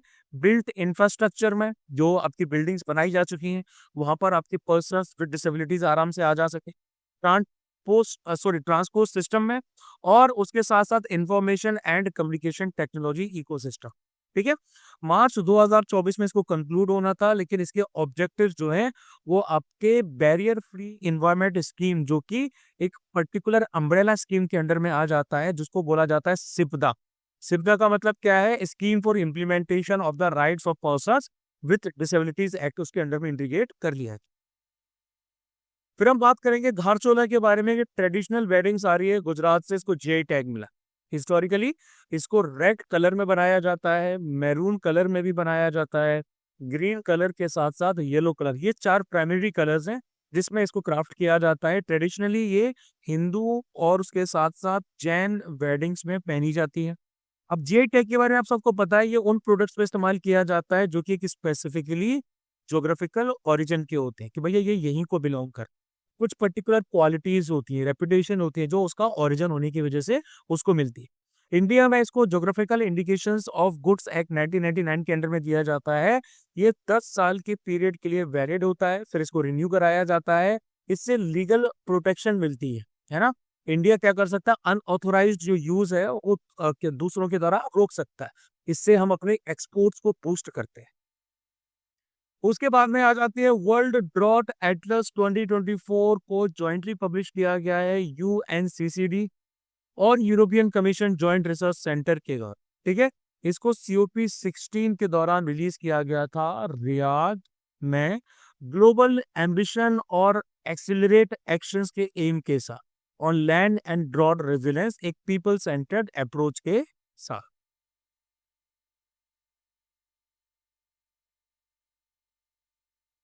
अब देखो इसके बाद क्या होता है कि clemency powers of president of India and USA की बात करें। हुआ क्या है, यूएस के प्रेसिडेंट जो बाइडेन ने अनकंडीशनल पार्डन अपने बेटे को दी है, अपनी फैमिली मेंबर्स को दी है। फेडरल टैक्स वायलेशन और गन कन्विक्शन के लिए केसेस वगैरह चल रहे थे। तो यहाँ पर ये जो पूरा प्रोसेस आता है ना, रॉयल प्रेरोगेटिव ऑफ मर्सी, ये एक हिस्टोरिक प्रेरोगेटिव है, यानी कि विशेषाधिकार है ब्रिटिश मोनार्क का, जो ओरिजिनली दिया जाता था डेथ सेंटेंस जिन लोगों को दी गई है, या फिर कई लोगों की सजाएं वगैरह कम करनी। तो इसको थोड़ा इंडिया और यूएसए के रिस्पेक्ट में देखते हैं। इंडिया में सोर्स ऑफ पावर की बात करें, आर्टिकल 72 ऑफ कॉन्स्टिट्यूशन से आता है। यूएसए में आर्टिकल 2 सेक्शन 2 ऑफ कॉन्स्टिट्यूशन। ये जो पावर है ये आपकी फेडरल और यूनियन तक ही नहीं, स्टेट क्राइम्स के लिए भी। स्टेट में किसी ने कोई गुनाह किया हो तो भी इंडियन प्रेसिडेंट कर सकता है, लेकिन ये आपका यूएसए प्रेसिडेंट की पावर सिर्फ फेडरल क्राइम्स के लिए है, स्टेट क्राइम्स के लिए नहीं है। डेथ पेनल्टी की बात करें, प्रेसिडेंट डेथ सेंटेंसेस को भी पार्डन कर सकता है, स्टेट ने जो दिए हैं वो भी, और प्रेसिडेंट या फिर फेडरल डेथ सेंटेंस को पार्डन कर सकता है, स्टेट क्राइम का नहीं। एग्जीक्यूटिव ब्रांच के रोल की बात करें, सुप्रीम कोर्ट ने Maru Ram versus Union of India case में ये कहा था, president advice of council of ministers के एडवाइस के बेसिस पे काम करता है, खुद से नहीं करता। यहाँ पे प्रेसिडेंट खुद से अपने डिस्क्रिप्शन के बेसिस पे भी कर सकता है। जुडिशियल रिव्यू की स्कोप लिमिटेड है ना। कोर्ट्स पूरे प्रोसेस को एग्जामिन कर सकते हैं लेकिन डिसीजन को नहीं। यहाँ पर कोर्ट्स आपके रिव्यू जो पार्डन्स वगैरह हैं उनको रिव्यू भी कर सकती हैं अगर उनको करप्शन का केस लग रहा है, अब्यूज ऑफ पावर का केस लग रहा है। लिमिटेशन की बात की जाए, president can not pardon someone impeach by parliament. किसी को अगर इम्पीच किया गया है पार्लियामेंट के द्वारा तो उसको नहीं पार्डन कर सकते, लेकिन यहाँ पर भी प्रेसिडेंट जो है किसी को पार्डन नहीं कर सकते अगर इम्पीच किया गया है या कन्विक्ट किया गया है कांग्रेस के द्वारा। उसके बाद मिनिस्ट्री ऑफ टूरिज्म ने 40 प्रोजेक्ट्स को अप्रूव किया है, लेसर मोर टूरिज्म साइट्स को 23 स्टेट्स में डेवलप करना है ना। इसमें आपकी अलग अलग जगह आ जाती है, जैसे ये जो आया है ये है रंग घर, जो कि असम के शिव सागर में लाई करता है, ठीक है। इसके बाद आपका बिहार के सहरसा में मत्स्य गंगा लेक जो है वो भी आ जाता है, ठीक है। मिनिस्ट्री ऑफ टूरिज्म क्या करना चाहती है? हाई ट्रैफिक साइट्स का प्रेशर कम करना चाहती है, बैलेंस्ड डिस्ट्रीब्यूशन टूरिस्ट का पूरी कंट्री में फैलाना चाहती है, ठीक है। ये जो पूरे के पूरे आपके प्रोजेक्ट्स है ना, ये अप्रूव किए गए हैं शासकी के अंदर, ठीक है, स्पेशल असिस्टेंस टू स्टेट्स और union territories for capital investment, ये डिपार्टमेंट ऑफ एक्सपेंडिचर के लिए, scheme of department of expenditure. ठीक है, अब सासी स्कीम जो है ये long term interest free loans देते हैं स्टेट्स को, यूनियन टेरिटरीज को 50 सालों तक, ताकि ये टूरिस्ट सेंटर्स को डेवलप कर सके। 2 साल की टाइमलाइन भी दी गई है इन लोगों को प्रोजेक्ट्स को कंप्लीट करने की। फिर अरावली ग्रीन वॉल प्रोजेक्ट की बात करें तो इंडिया ने अरावली ग्रीन वॉल प्रोजेक्ट को आपका COP16 में शोकेस किया। उन्होंने बोला है कि हमने अपनी डिग्रेडेड फॉरेस्ट लैंड को क्या कर लिया है, रिस्टोर करने की कोशिश की, रिस्टोर किया। ठीक है, इसको ministry of environment forest and climate change ने लॉन्च किया था। 5 किलोमीटर का जो बफर एरिया है अरावली हिल रेंज, जो हरियाणा, राजस्थान, गुजरात और दिल्ली में आती है, उससे बाकी के एरियाज को अलग करने के लिए। ठीक है, 5 किलोमीटर की ऐसे आपकी बफर लाइन बना दी। ये अफ्रीका की ग्रेट ग्रीन वॉल इनिशिएटिव से प्रेरित है। अब अरावलीज की बात करें तो ये one of the oldest fold mountains आता है। ठीक है, ब्लॉक माउंटेन्स नहीं आता, ओल्डेस्ट फोल्ड माउंटेन सिस्टम आता है वर्ल्ड का। इसको इरोजन की वजह से काफी ज्यादा कम हो चुका है। ये आपके वेस्टर्न और नॉर्थ वेस्टर्न मार्जेस में आ जाती हैं इंडिया के पेनिनसुलर प्लेट्यू के। टॉलेस्ट यहाँ का जो पॉइंट है, it is called S Guru Shikhar in Rajasthan. Lake effect snow की बात करते हैं। लेक इफेक्ट स्नो वार्निंग्स जो हैं वो आपके US और कनाडा के ग्रेट लेक्स में जारी की गई। ठीक है, बेसिकली कब होता है ये तब होता है जब कोल्ड एयर कनाडा से, ऊपर से कनाडा से जो ठंडी हवाएं हैं वो आपके ग्रेट लेक्स की तरफ बढ़ती। ये जो ग्रेट लेक्स है ना, ये कनाडा और US के बॉर्डर पे सिचुएटेड है ना। तो यहाँ से जो कोल्ड एयर है ये क्या कर रही है, आपकी उन लेक्स की तरफ बढ़ती है जहां पर पानी हल्का हल्का गर्म है ना, जो अभी आपका फ्रोजन नहीं है। कोल्ड एयर जैसे ही इन तालाब के ऊपर से, लेक्स के ऊपर से जाती है, तो ये जो रिलेटिवली वार्म वाटर्स होते हैं ग्रेट लेक्स के, यहाँ की जो वार्म और मॉइस्चर होता है, ये आपके एटमॉस्फेयर के लोएस्ट पार्ट में पहुंच जाती है। यहाँ से हीट यहाँ पहुंच जाती है ना। जैसे जैसे एयर ऊपर उठती चली जाती है, ये क्लाउड के फॉर्म में बदल जाते हैं, है ना। और ये तकरीबन आपके नैरो बैंड्स में तब्दील हो जाते हैं, क्लाउड्स बनते हैं, क्लाउड ग्रो करते हैं और उसके बाद में स्नोफॉल होता है। ठीक है, और जब आपका स्नोफॉल होता है तो वो 2 से लेकर 3 इंचेस पर आवर के बेसिस पे या उससे ज्यादा के बेसिस पे होता है। ये आपका फॉल के बाद में या विंटर के टाइम पे काफी कॉमन है। विंड डायरेक्शन डिटरमाइन करती है कि भैया इफेक्टेड एरिया कौन से रहेंगे। फिर हम ग्रह की बात करेंगे। Green rating for intricated habitat assessment inland waterways authority of India, IWAI। ठीक है, इनका inter modal terminal Kalu Ghat Bihar में जो है, इसको 5 स्टार का स्वाग्रह, ठीक है, जो रेटिंग है वो दी गई है। अब ये जो टर्मिनल है ये वर्ल्ड बैंक का एक पार्ट आ जाता है। ठीक है, ये जल मार्ग ये सॉरी मैंने पिक्चर गलत यूज कर ली है। ठीक है, ये बेसिकली आपका जल मार्ग विकास प्रोजेक्ट का एक पार्ट आ जाता है, जिसमें नेशनल वाटरवे 1 जो NW1 जो है गंगा रिवर पर बना हुआ है, इसको ऑगमेंट करने का प्लान है। ठीक है, ये जॉइंट वेंचर है जो मिनिस्ट्री ऑफ न्यू और रिन्यूएबल एनर्जी और the energy and resource institute यानी कि टेरी के बीच में किया गया है।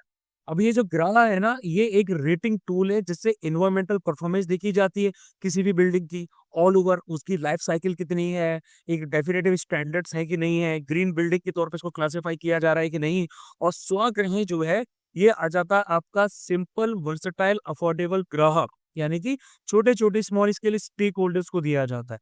बंगलोज, स्मॉल ऑफिसेज, ऐसे जो ओनर्स होते हैं ना, ऐसे प्रोजेक्ट्स वगैरह बनते हैं, उनको स्वग्रह की रेटिंग दी जाती है। फिर ब्रेन रॉट की बात करेंगे। ब्रेन रॉट का जो टर्म है, इसको ऑक्सफोर्ड का वर्ड ऑफ द ईयर 2024 घोषित किया गया।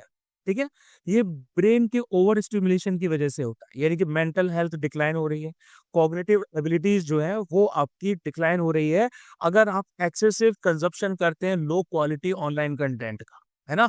Feeling proud Indian army type content देखोगे तो दिक्कत होगी सोशल मीडिया पे, है ना। मैंने देखा था अभी एक कोई पर्टिकुलर फिजिकल एकेडमी है जो इंदौर में बेस्ड है। बंदा अपनी क्लास में खड़ा होके बोल रहा है कि फलाने दलाल भैया को जो है आप वोटिंग करो बिग बॉस पे। लिटरली इतने लो लेवल पे पहुंच गए हैं educators. This is the student spirit. कहीं नाच रहे हैं, कहीं गा रहे हैं, पढ़ाने का काम है भाई, पढ़ाओ। ठीक है, तो ये होता है। ये आपके अटेंशन स्पैन कम की वजह से है, स्टूडेंट्स का अटेंशन स्पैन कम है। क्रिटिकल थिंकिंग कम है लोगों की, जो बात बोल दी भैया दीदी ने वो मान ली लोगों ने। मेंटल हेल्थ इश्यूज हैं, ये भी आ जाते। फिर हम महाकुंभ मेला 2025 की बात करेंगे तो भैया देखो, महाकुंभ मेला वर्ल्ड की लार्जेस्ट स्पिरिचुअल गैदरिंग, जनवरी 13 से लेके फेब 2026 इसको गवर्नमेंट ने डिजिग्नेट किया था प्रयागराज उत्तर प्रदेश में। अब तो उसकी डेडलाइन बढ़ा दी गई है। ओरिजिनली जो इसकी डेट है मेरे ख्याल से फरवरी 12 तक ही थी, जिस दिन मेरा जन्मदिन था, यानी कि माघ महीना जब खत्म होता है। कुंभ मेला सनातन धर्म में एक रिलीजियस तीर्थ यात्रा है, जो आपका 12 साल के अंदर 4 बार मनाई जाती। लोकेशन और रिवर्स की बात करेंगे, यूपी में प्रयागराज आ जाता है ना, जहाँ पर गंगा यमुना और सरस्वती जी का मिलन होता है। उत्तराखंड में ये होता है हरिद्वार में, ठीक है, गंगा रिवर पे। महाराष्ट्र में नासिक यानी कि शिप्रा रिवर पे, सॉरी, महाराष्ट्र में नासिक यानी कि गोदावरी रिवर पे। और एमपी में होता है उज्जैन पे यानी कि शिप्रा रिवर पे, ठीक है। यहाँ पर अमृत स्नान, दीप दान, कल्पवास यानी कि डिसिप्लिन और तपस्याएं वगैरह की जाती हैं। 2019 का जो आपका प्रयागराज का कुंभ मेला था, उसको गिनीज वर्ल्ड रिकॉर्ड में रखा गया था बिगेस्ट सैनिटेशन और वेस्ट डिस्पोजल मैकेनिज्म की वजह से। फिर कुवैत की बात करेंगे, कैपिटल का नाम कुवैत सिटी है। फॉरेन मिनिस्टर कुवैत के इंडिया में आए हैं। कुवैत आपकी वेस्ट एशियन कंट्री है, जो कि अरेबियन पेनिनसुला में आ जाती है। नॉर्थ वेस्टर्न पार्ट में आती है पर्शियन गल्फ की, ठीक है। बॉर्डरिंग नेशंस की बात की जाए तो इराक आता है नॉर्थ में और वेस्ट में। सऊदी अरेबिया आ जाती है इसके साउथ में और वेस्ट की तरफ आ जाती है। ये आपका गल्फ कॉरपोरेशन काउंसिल का पार्ट है, अरब लीग का भी पार्ट है।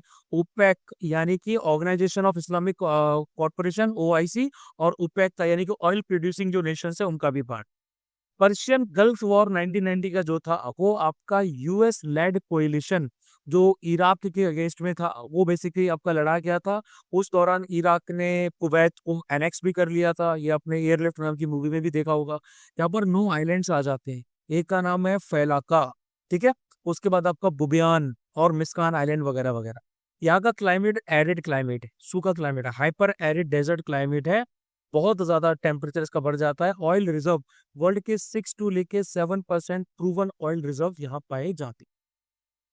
फिर नेपाल और चाइना ने बेल्ट और road initiative BRI cooperation framework को साइन कर लिया है। ये जो फ्रेमवर्क है, इसे नेपाल में बीआरआई प्रोजेक्ट्स आपके इंप्लीमेंट किए जाएंगे। नेपाल ने बीआरआई को 2017 में ज्वाइन किया था। दोनों कंट्रीज ने यह भी बोला है कि THMDCN trans Himalayan connectivity network को डेवलप किया जाएगा। रोड्स, रेलवेज, एविएशन और पावर ग्रिड्स बनाई जाएंगी।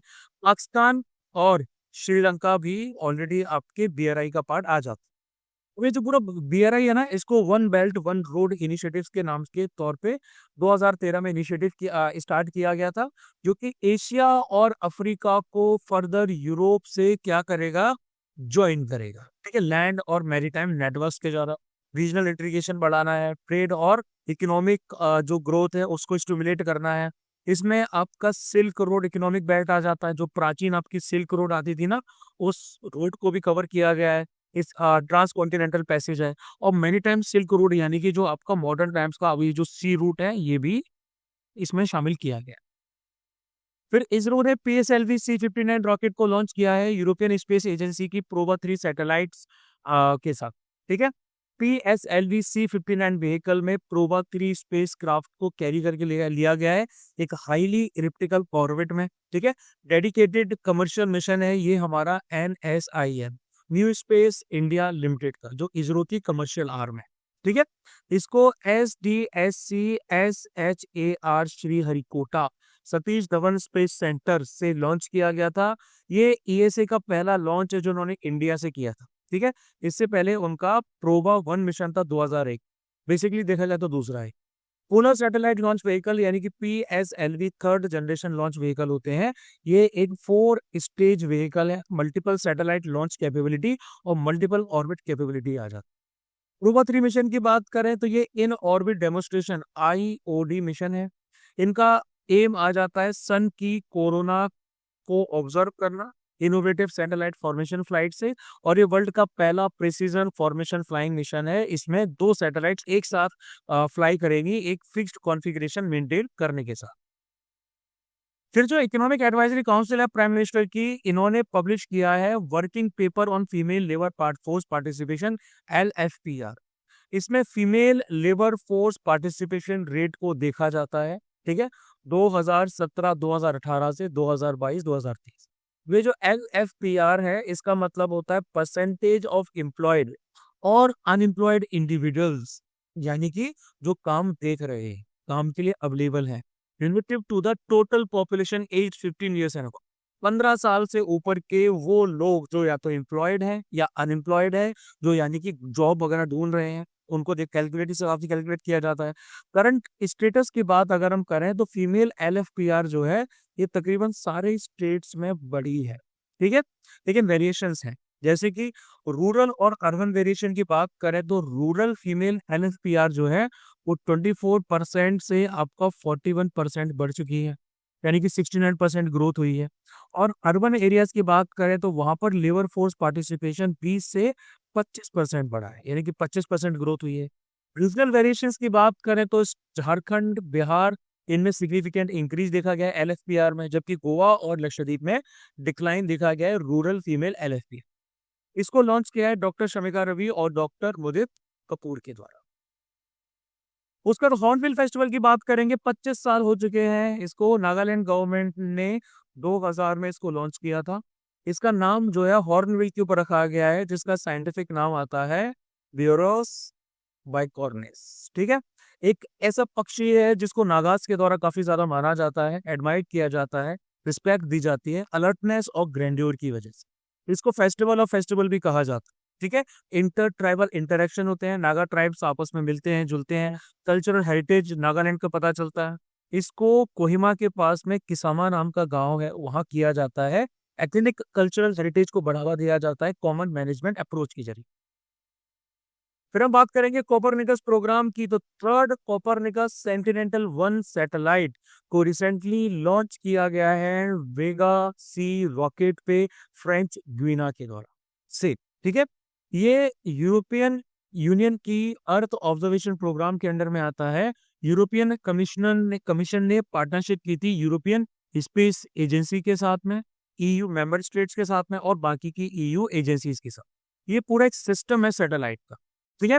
इसमें आपका एयरबोर्न डेटा, ग्राउंड स्टेशन जो फ्री ग्लोबल मॉनिटरिंग एक्सेस देते हैं 6 एरियाज में, atmosphere, marine, land, climate, emergency response and security, उसका पूरा सिस्टम है, ठीक है। इसको लार्जेस्ट अर्थ ऑब्जर्वेशन सिस्टम माना जाता है ग्लोबली। 12 फैमिलीज सेंटिनेंटल जो सैटेलाइट्स की हैं वो इसके अंडर में आ जाती है। स्लोवेनिया की बात करेंगे जिसकी कैपिटल है ल्यूबिलिना, ठीक है। ये बेसिकली आपका आ जाता है सेंट्रल यूरोप में, ठीक है। लैंड बाउंड्रीज की बात की जाए, ऑस्ट्रिया नॉर्थ में आता है, हंगरी आता है नॉर्थ ईस्ट में, क्रोएशिया जो है ये आता है बेसिकली इधर आपका ईस्ट की तरफ, साउथ ईस्ट की तरफ और साउथ की तरफ।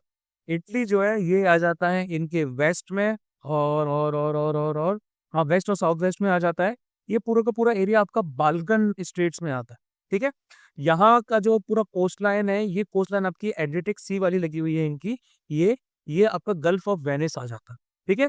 यहाँ के टेरेन में आपके कास्टिक प्लेट्यूज होते हैं, कास्ट प्लेटफॉर्म्स होते हैं, है ना, अंडरग्राउंड पानी जहाँ रन करता रहता है, रिजेस वगैरह है, अल्पाइन पीक्स भी पाई जाती है। मेजर रिवर्स में आती है सवा, जो टेनवे रिवर की एक ट्रिब्यूटरी है, ब्रवा भी आती है और उसके साथ साथ मुरा भी आती है। Highest point is Mount ट्रिगलेर।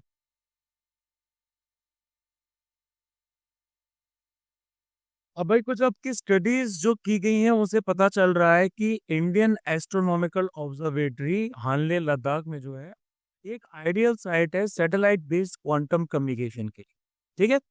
Satellite based quantum communication में क्वांटम की डिस्ट्रीब्यूशन आ जाता है, जो कि क्वांटम कम्युनिकेशंस के लिए बहुत एक बढ़िया अप्रोच है ना।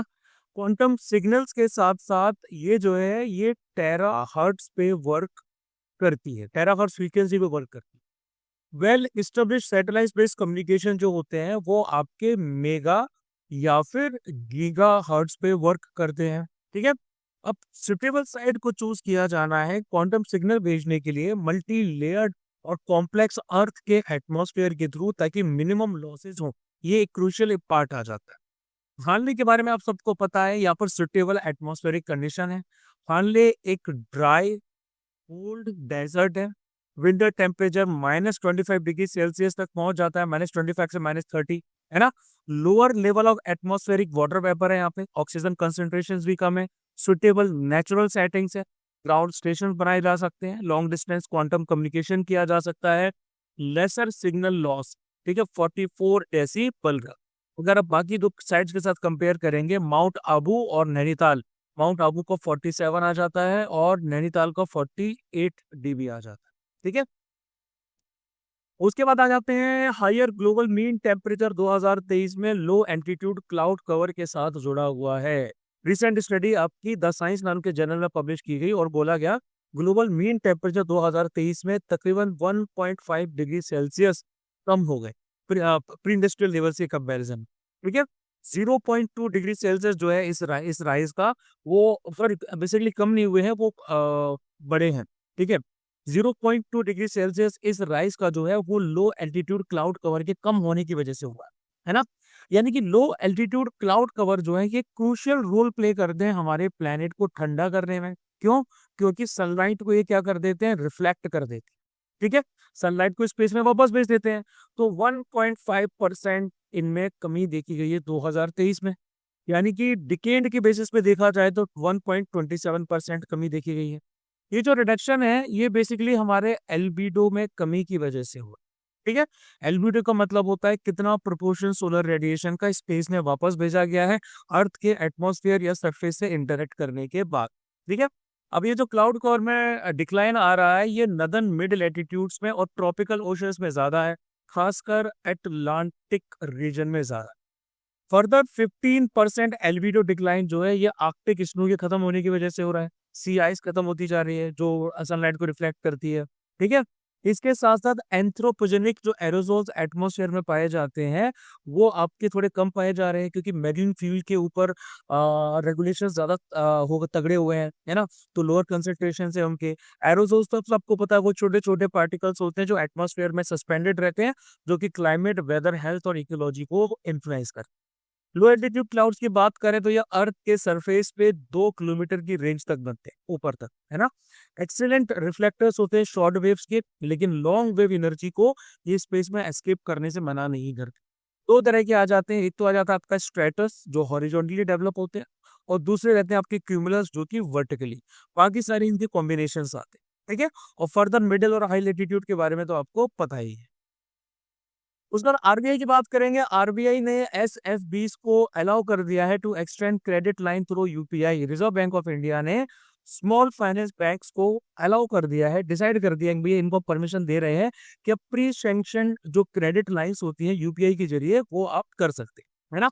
यानी कि credit line through UPI by SFBs है क्या? इस फैसिलिटी में एक प्री पेमेंट जो आपकी प्री सैंक्शन क्रेडिट लाइन के द्वारा की जाती है, जो किसी बैंक के द्वारा इशू किया जाता है इंडिविजुअल्स को prior consent of the individual customer के साथ, वो आपके यूपीआई सिस्टम से किया जाता है।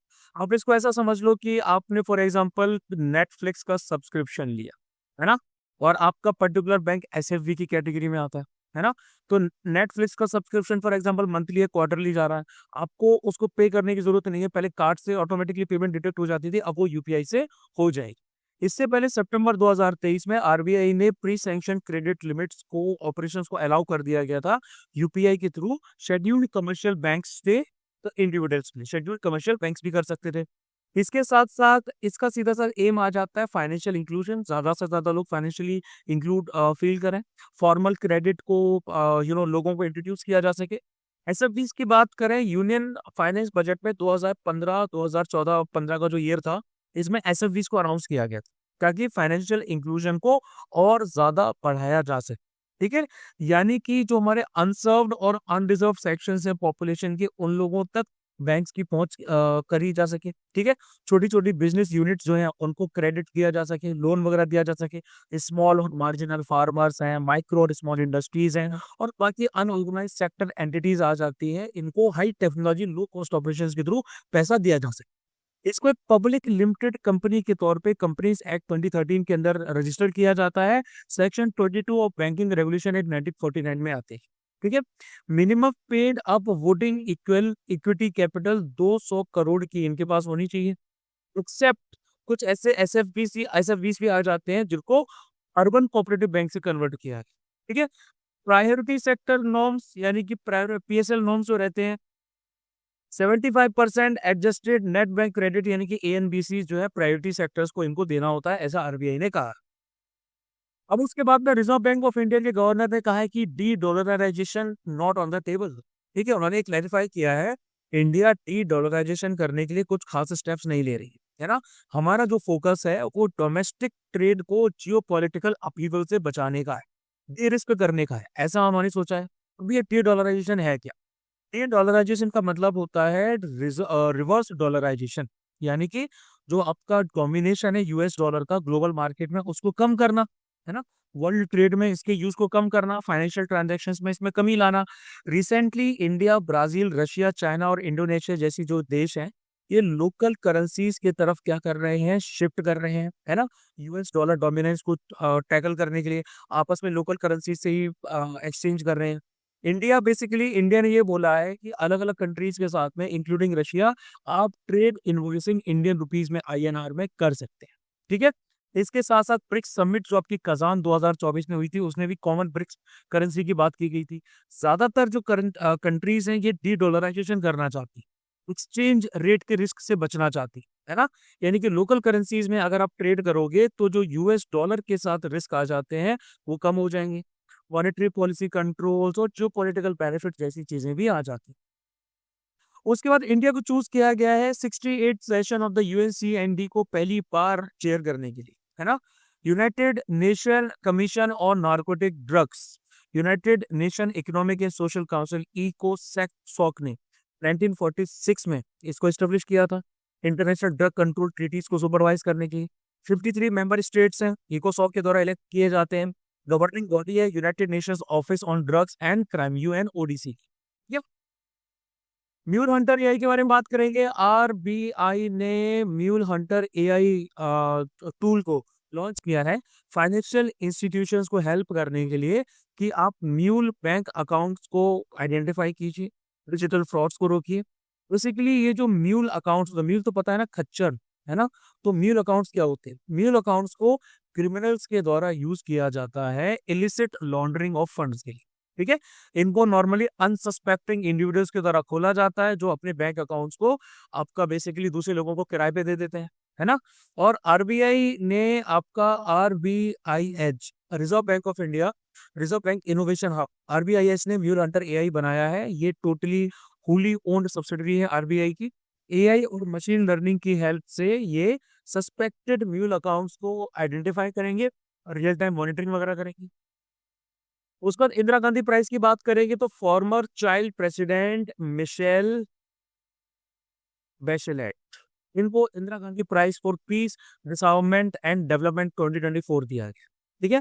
जेंडर इक्वेलिटी, ह्यूमन राइट्स और डेमोक्रेसी के लिए भी इन्होंने काफी काम किया है। ये अवार्ड एनुअली एक ऐसे इंसान को या ऑर्गेनाइजेशन को दिया जाता है जिसने इंटरनेशनल पीस और डिसआर्मामेंट में कुछ इंपॉर्टेंट रोल निभाए। ठीक है। ये इंडियन गवर्नमेंट की तरफ से ऑफिशियली नहीं दिया जाता है, ये आपका chairperson of the Indira Gandhi memorial trust यानी कि कांग्रेस गवर्नमेंट के द्वारा दिया जाता है मोस्ट। ठीक है। 10 मिलियन का इसमें आपका अवार्ड होता है, ट्रॉफी होती है। प्रपोजल्स और फाइनल सिलेक्शन आपका एक जूरी के द्वारा किया जाता है। 5 से 9 एमिनेंट पर्सन होते हैं जो कि इंदिरा गांधी मेमोरियल ट्रस्ट के चेयरपर्सन के द्वारा नॉमिनेटेड है। उसके बाद India achieves a landmark milestone in advancing digital public infrastructure under the digital agriculture mission. Gujarat जो है ये हमारा पहला ऐसा स्टेट बन चुका है देश का जिसने फार्मर आईडीज को जनरेट किया है 25% of the targeted number of farmers invest. 25% farmers के लिए इन्होंने फार्मर आईडीज जनरेट कर ली। एमपी ने 9%, महाराष्ट्र ने 2% और यूपी, असम, छत्तीसगढ़, उड़ीसा, राजस्थान वगैरह ने भी फार्मर आईडीज को जनरेट करने का प्रोसेस स्टार्ट कर दिया। अभी जो फार्मर आईडी है ये क्या है? ये एक यूनिक डिजिटल आइडेंटिटी है फार्मर्स की जो उनके आधार के ऊपर बेस्ड है, जो उनकी स्टेट के लैंड रिकॉर्ड सिस्टम से लिंक्ड है। यानी कि फार्मर आईडी ऑटोमेटिकली अपडेट होती जाती है जैसे लैंड रिकॉर्ड्स आपके फार्मर्स के चेंज होते जाते हैं। तो फार्मर आईडी में आपके क्रॉप सोन डेटा को डिजिटली कैप्चर किया जाता है। डिजिटल एग्रीकल्चर मिशन के अंडर में, है ना, फार्मर सेंट्रिक बेनिफिट्स मिलते हैं। अब ओवरऑल डीएम की बात की जाए तो डीएम एक अम्ब्रेला स्कीम आ जाती है जो वेरियस डिजिटल एग्रीकल्चर इनिशिएटिव्स को प्रमोट करती है। इसमें आपका डिजिटल पब्लिक इंफ्रास्ट्रक्चर भी आ जाता है, डीपीआई भी आ जाता है, डिजिटल जनरल क्रॉप एस्टिमेशन सर्वे डीजीसीईएस भी आ जाता है, और आईटी इनिशिएटिव्स आ जाते हैं सेंट्रल गवर्नमेंट और स्टेट गवर्नमेंट। ठीक है, तो फाउंडेशनल पिलर्स भी है इसके, एग्री स्टैक जिसमें farmers registry, village land map registry और क्रॉप जोन रजिस्ट्री आ जाता है, Krishi decision support system KDSS, इसमें geo spatial data, drought flood monitoring, weather satellite data, ground water water availability और मॉडलिंग फॉर क्रॉप यील्ड और insurance वगैरह आ जाते हैं।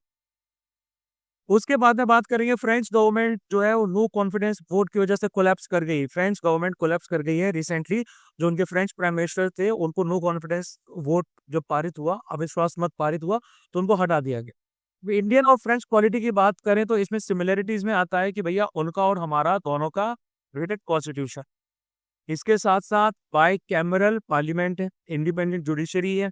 फेडरलिज्म के लेवल पे देखें तो इंडिया फेडरल है स्ट्रक्चर में यूनिटरी फीचर्स के साथ, स्टेट गवर्नमेंट सेंट्रल गवर्नमेंट है हमारे पास। फ्रांस यूनिटरी स्टेट है, डिसेंट्रलाइज बेसिस पे बना के, सेंट्रल गवर्नमेंट के पास सारी पावर्स। फॉर्म ऑफ गवर्नमेंट की बात की जाए हमारे पास है parliamentary system, president ceremonial head है स्टेट के, prime minister head of the government होते हैं। यहाँ पे सेमी प्रेसिडेंशियल सिस्टम है, प्रेसिडेंट को डायरेक्टली इलेक्ट किया जाता है, काफी सारी पावर होती है, prime minister day to day affairs manage कर।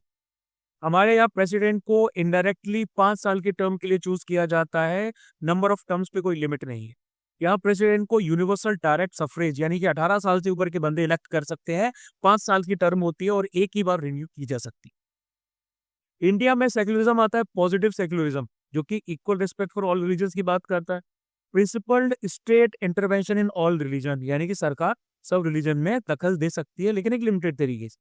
यहाँ पे स्ट्रिक्ट सेपरेशन है चर्च और स्टेट का, एक रिजिड अप्रोच है सेकुलरिज्म की जो स्टेट को रिलीजियस मैटर्स में इन्वॉल्व होने से पूरी तरह रोकती है।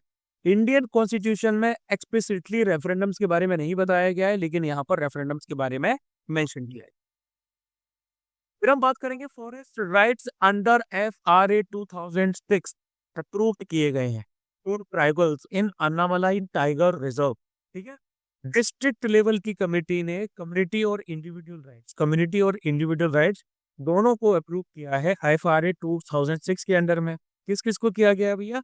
यहाँ पर आपके एक तो आ जाता है नागरुथु 1, नागरुथु 2 और चिनारपत्ती ट्राइबल सेटलमेंट है ATR तमिलनाडु में। ठीक है, अब अगर हम FRA 2006 की बात करें तो शेड्यूल्ड ट्राइब्स और बाकी के traditional forest dwellers recognition of forest rights act जो है इसको FRA बोला जाता है, 2006 में लागू किया है। यानी कि जो हिस्टोरिकल इनजस्टिस आपका फॉरेस्ट ड्वेलिंग कम्युनिटी के ऊपर किया गया, इनकी लाइवलीहुड और फूड सिक्योरिटी को सिक्योर करने का काम अब आ जाता है।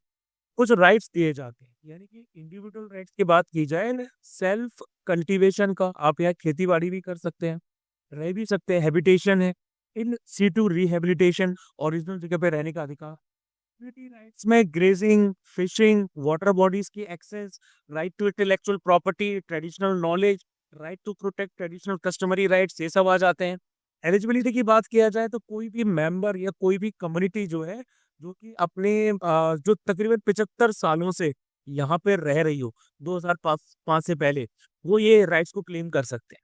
ठीक है, इसके साथ साथ यहाँ पे जो अथॉरिटी रहती है वो रहती है ग्राम सभा के पास। ठीक है, अथॉरिटी इनके पास रहती है नेचर और extent of individual community forest right ये डिटरमाइन करते हैं। सब डिविजनल लेवल कमेटी आती है जो स्टेट गवर्नमेंट बनाती है, ये ग्राम सभा के रेजोल्यूशंस को देखती है। स्टेट लेवल कमेटी आती है जो फाइनल अप्रूवल करती है फॉरेस्ट राइट्स का। उसके बाद हम बात करेंगे FDI जो है, फॉरेन डायरेक्ट इन्वेस्टमेंट इनफ्लो, जो इंडिया में हो रहा है, $1 ट्रिलियन का माइलस्टोन इसने क्रॉस कर लिया है 2000 से लेकर 2024 के पीरियड में। कॉमर्स और एक इंडस्ट्री मिनिस्ट्री के हिसाब से, ministry of industry and commerce के हिसाब से 2014 से इंडिया ने FDI इनफ्लो काफी ज्यादा अट्रैक्ट किया है, तकरीबन 667 बिलियन का। ठीक है, एक इंक्रीज 119% का आपका 2004 से लेकर 2014 में देखा गया है।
फिर फर्दर बात करें तो मेजर सोर्स कंट्रीज में कौन आता है? सबसे पहले आता है आपका मॉरिशस, ठीक है, 25% टोटल एफडीआई इनफ्लो यहाँ से आता है। उसके बाद आता है सिंगापुर 24%, यूएसए 10%, उसके बाद Netherlands, Japan, UK, UAE, Germany, Cyprus, Cayman Islands वगैरह भी आ जाते हैं। ठीक है, किस सेक्टर्स की बात की जाए तो जो हमारा सर्विसेज सेक्टर है इसमें 16% टोटल एफडीआई आता है। कंप्यूटर सॉफ्टवेयर और हार्डवेयर में 15%, ट्रेडिंग में 7% और टेलीकम्युनिकेशन में 6%। ठीक है, एफडीआई के बारे में आप सबको पता है, इसका मतलब होता है इन्वेस्टमेंट करना कैपिटल इंस्ट्रूमेंट्स के थ्रू। एक ऐसा पर्सन जो इंडिया के बाहर का है, रेसिडेंट है ना, किसी अनलिस्टेड इंडियन कंपनी में करता है, या फिर 10% या उससे ज्यादा का वो आपका क्या करता है, पेड अप इक्विटी कैपिटल, यानी कि उसकी हिस्सेदारी एक fully diluted listed Indian company में होनी चाहिए, है ना। ये बेसिकली आपका नॉन डेब्ट क्रिएटिंग कैपिटल फ्लो की कैटेगरी में आता है। ज्यादातर sectors except certain strategically important sector वो 100% एफडीआई के लिए हमने खोल रखे हैं ऑटोमेटिक रूट के अंदर में। ठीक है, 90% एफडीआई का इनफ्लो जो है वो ऑटोमेटिक रूट से आता है। अंगामी नागा ट्राइब की बात करेंगे। अंगामी नागा ट्राइब जो है इन्होंने स्टोन पुलिंग सेरेमनी में पार्टिसिपेट किया है, जो नागालैंड के हॉर्नबिल फेस्टिवल का एक पार्ट आता है। ठीक है, ये प्राइमरली कोहिमा में रहते हैं और दीमापुर डिस्ट्रिक्ट ऑफ नागालैंड में रहते हैं। इनके जो गांव होते हैं वो खेल्स में ऑर्गेनाइज रहते हैं। इसको थिनवो कहा जाता है, जो कि कबीलों के बेसिस पे, क्लैन के बेसिस पे डिविजन्स होता है। इनकी लैंग्वेज है टेनी डाई, जो कि रोमन स्क्रिप्ट में लिखी जाती है, जैसा मैं अभी लिख रहा हूँ, जो कि तिब्बतो बर्मन ओरिजिन की है। फेस्टिवल्स में इनका आता है सेक्रेनई, जो कि हार्वेस्ट फेस्टिवल है, अंगामी कल्चर का काफी प्रोमिनेंट फेस्टिवल है। ट्रेडिशनल अटायर की बात करें तो ये लोग पहनते हैं लोरुम हौसु, ठीक है, लोहे, रकाफे और किल्ट। ये जो नीचे पहना है उसको किल्ट बोलते हैं। तो डोमिनेटली ये क्रिश्चियंस हैं, कन्वर्ट कर दिए गए हैं काफी टाइम पहले से। हिस्टोरिकल इवेंट की बात किया जाए तो अंगामी रेवोल्यूशन 1879 का था, ब्रिटिश एम्परिज्म के खिलाफ। ये इनकी हिस्ट्री का एक इंपॉर्टेंट चैप्टर है। अब 21 दिसंबर को वर्ल्ड मेडिटेशन डे घोषित किया है यूनाइटेड नेशंस ने। ठीक है, ये रिजोल्यूशन आपका इंट्रोड्यूस किया गया था लेकस्टाइन के द्वारा और को स्पॉन्सर्ड किया गया था इंडिया के द्वारा। अनएनिमसली 193 कंट्रीज ने अडॉप्ट किया यूनाइटेड नेशन जनरल असेंबली। ठीक है, comprehensive human wellbeing, mental, emotional, physical, spiritual dimensions, इन सब के लिए इसको जो है ला है। उसके बाद ईपीएफओ जो है उन्होंने international social security association good practice award Asia और पैसिफिक का जीत लिया है। एम्प्लॉइज प्रोविडेंट फंड ऑर्डिनेंस 1951 ने यूपीएफए को एस्टेब्लिश किया था। इसके बाद इन्होंने जो है इसको रिप्लेस किया गया था employees provident funds act of 1952। अब इसको employees provident funds and miscellaneous provision act of 1952 कहा जाता है। Ministry of labour and employment के अंडर में ये आते हैं। इनका सीधा सा काम है old age income security programmes को पूरे देश भर में फैलाना।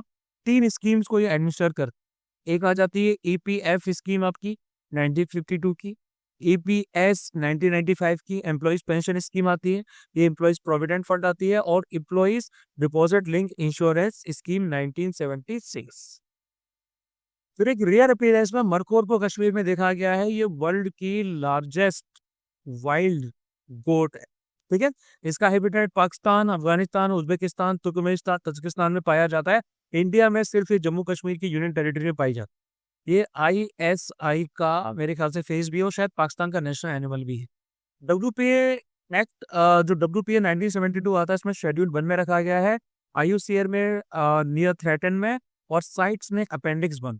ठीक है, यूएनजीए ने 24 मई को इंटरनेशनल डे ऑफ द मरखोर के तौर पे प्रोक्लेम भी किया है 2024 से। कश्मीर मरखोर रिकवरी प्रोजेक्ट जो आता है wild life trust of India के अंडर में, जेएनके ने तत्ताकुत्ती वाइल्ड लाइफ सेंचुरी को मरखोर के लिए डेडिकेट भी किया है। उसके बाद में नॉर्वे की बात करते हैं, जिसकी कैपिटल है ओस्लो। ठीक है, इंडिया नॉर्वे ने European Free Trade Association pact को डिस्कस किया है। ये जो पूरा एरिया है ये आपका नदर्न यूरोप में आ जाता है और वेस्टर्न हाफ आपका स्कैंडिनेवियन पेनिनसुला का कवर करता है। ठीक है, इसके बॉर्डरिंग नेशंस में आपका स्वीडन आ जाता है, यहाँ पर देखोगे तो भैया फिनलैंड आ जाता है, और यहाँ से देखोगे तो रशिया आ जाएगा।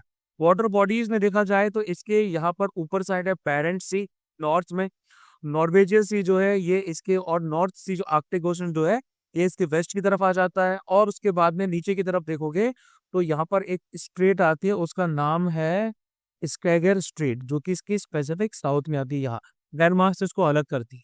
ठीक है, तो थर्ड नॉर्वे जो है माउंटेनियस है, इसकी जो कोस्ट लाइन है आप देख पा रहे हो काफी ज्यादा इंडेंटेड है ना। यहाँ पर ग्लेशियल फ्योर्ड्स जो है वो मिलते हैं, ऐसी बड़ी बड़ी वैलीज होती है, ग्लेशियर मानी है, यहाँ आसपास आपके माउंटेन्स है ऐसा। ये जो फ्योर्ड्स होते हैं ना, जिसमें बताया डीप ग्लेशियर ट्रफ्स होते हैं, सी वाटर भरा रहता है, शोरलैंड वाला इलाका पूरा नॉर्वे का ऐसा आ जाता है, वाइकिंग्स वाला इलाका है। ठीक है, न्यूमरस एक्सटेंसिव एरियाज जिनको पेनी प्लेस कहा जाता है वो भी यहाँ पाए जाते हैं, वो भी इरोडेड है। और उसके साथ साथ नॉर्वेजियन जो करंट है वो आपका वार्म वाटर को नॉर्थ की तरफ ले जाता है, आर्कटिक ओशन। ठीक है, तो भैया अगर आपको ये वाली पीडीएफ डाउनलोड करनी हो तो आपको क्या करना है, सीडीएस सॉरी ड्राइव में जाना है, आपको नीचे लिंक मिल जाएगी, जो लिंक आपको मिलेगी ना उस लिंक के थ्रू डायरेक्ट अब इस वाली स्लाइड पर, इस पे पीडीएफ पे पहुंचो। ठीक है, बैक करोगे तो आपको ये सारे के सारे 2024 के और 2025 के भी जितने हमने करंट अफेयर्स कवर किए हैं वो सारे के सारे मिल जाएंगे। डाउनलोड करो, मल्टीपल रिविजन लगाओ, अच्छे खासे तरीके से पढ़ो, पढ़ाई वढ़ाई करो, आईएएस वाईएएस बनो, अफसर बनो, लेफ्टिनेंट वगैरह बनो। ठीक है, ये काम आप लोगों को करना है। और उसके साथ साथ डिफेंस स्टाफ को इंस्टाग्राम पे फॉलो करो, टेलीग्राम पे ज्वाइन कर लो भैया, हमको ज्वाइन कर लो। ठीक है, और इसके साथ साथ लाइक करो, शेयर करो, कमेंट करो, सब्सक्राइब करो, it will be a lot beneficial हो रहा। क्वालिटी कंटेंट आप लोगों को मिल रहा है तो प्लीज डू सपोर्ट अस। जय हिंद टू यू ऑल।